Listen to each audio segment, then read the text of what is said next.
Morning. Today is the day the Lord has made. Let us rejoice and be glad in it. There used to be a pastor that said, that would say, God is good all the time. And then we would say back, all the time, God is good. Because despite our situations, He is an everlasting, loving Father.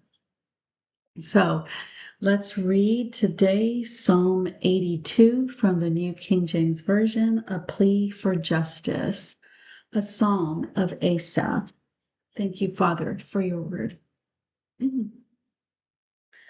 God stands in the congregation of the mighty. He judges among the gods. How long will you judge unjustly and show partiality to the wicked? Selah. Defend the poor and fatherless. Do justice to the afflicted and needy. Deliver the poor and needy. Free them from the hand of the wicked. They do not know, nor do they understand. They walk about in darkness, and all the foundations of the earth are unstable. I said, you are gods, and all of you are children of the Most High. But you shall die like men, all fall like one of the princes. Arise, O God, judge the earth, for you shall inherit all nations. There's a lot of history that is unknown to the common man and even to the church. As we're finding out, the Lord is revealing to many of us what has truly happened in the past, other than what has been written here in the Word. But I want to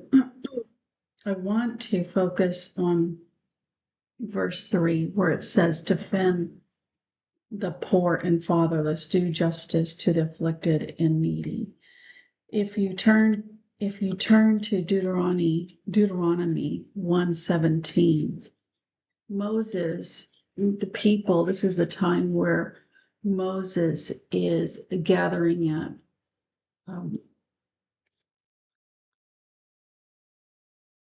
godly men and leaders to lead their tribes now, because the Israelites have gotten way too big, and the things that the issues that were occurring between the brothers and sisters,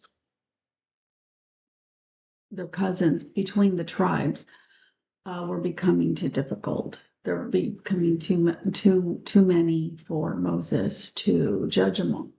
So now, through the wonderful wisdom of his own father-in-law, he told him, this is how you need to do this. And he structured to bring now judges into the picture. So if you turn with me to Deuteronomy chapter 1, verse 17, it says here, you shall not, this is Moses talking, you shall not show partiality in judgment. You shall hear the small as well as the great. You shall not be afraid in any man's presence, for the judgment is God's.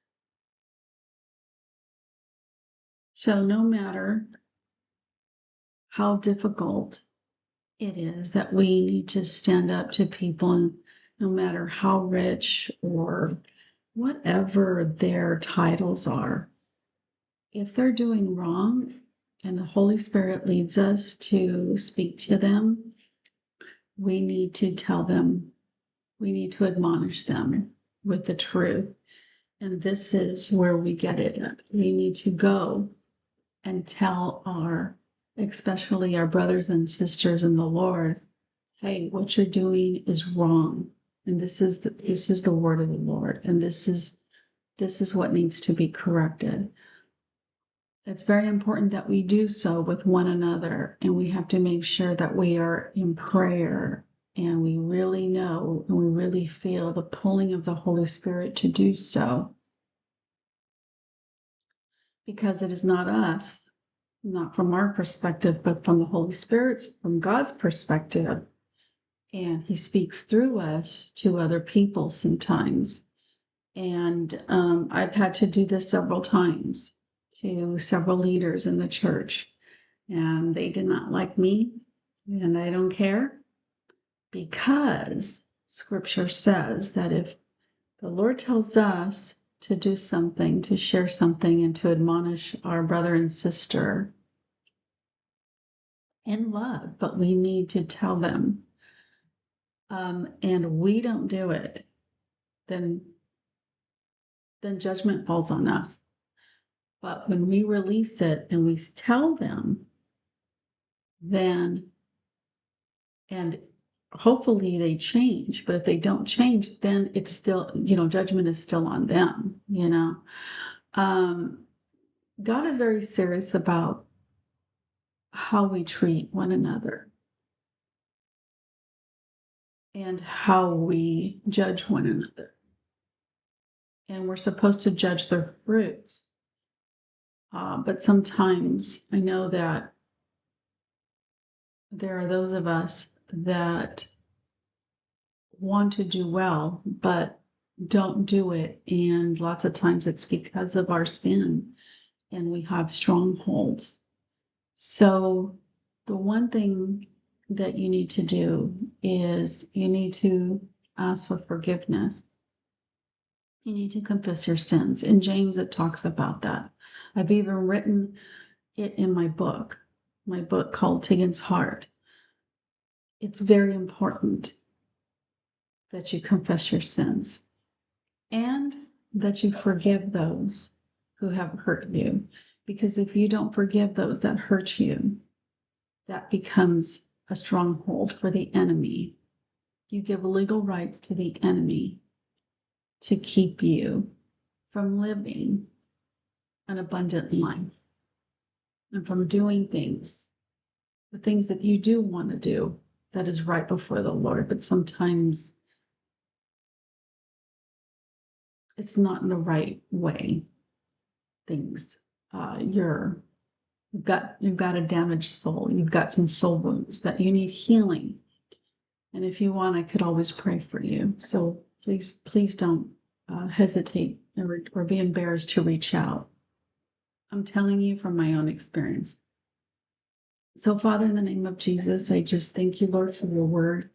I ask that you be with those that are listening today, Lord, that with your loving, convicting spirit, Lord, search our hearts so that we may have fellowship with you, full fellowship with you. Not only that, because you want to show your glory, your power in our lives, in us and through us as we walk in the dictates of the Holy Spirit.